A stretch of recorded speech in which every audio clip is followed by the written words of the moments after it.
देशाचे प्रधानमंत्री माननीय नरेंद्र मोदीजी यांनी आपल्याला मंत्र दिला आहे, विकास भी और विरासत भी।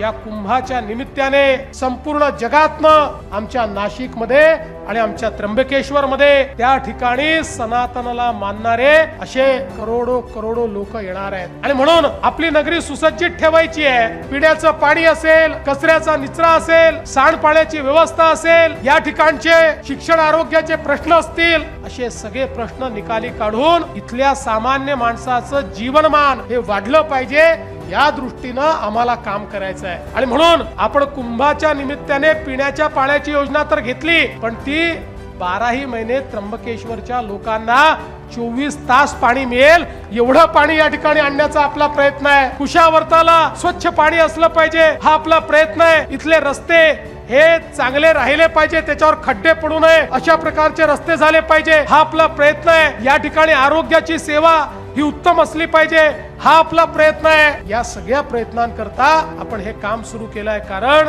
हे जे काही आपल्याला सिंहस्थाचं आयोजन करायचं आहे, या आयोजनामध्ये मी नेहमी सांगतो, हे सरकारचं आयोजन नाही आहे। सरकार व्यवस्था करणार आहे, या कुंभाचं आयोजन संत आणि महंत करणार आहेत, आमचे आखाडे करणार आहेत। त्यांनी देशभरातनं लोकांना निमंत्रित केलेलं आहे, ते या ठिकाणी सगळे पर्व पार पडणार आहेत। त्या पर्व पार पडण्याकरता ज्या व्यवस्था करायच्या आहेत, त्या व्यवस्थांमध्ये आम्ही कुठेही मागे पडणार नाही। आणि मी तुम्हाला सांगतो, इगतपुरीलाही एक अतिशय सुंदर अशा प्रकारचं पर्यटन स्थळ आणि अतिशय सुंदर असं इन्फ्रास्ट्रक्चर हे तयार केल्याशिवाय आम्ही थांबणार नाही, हा विश्वास मी देतो।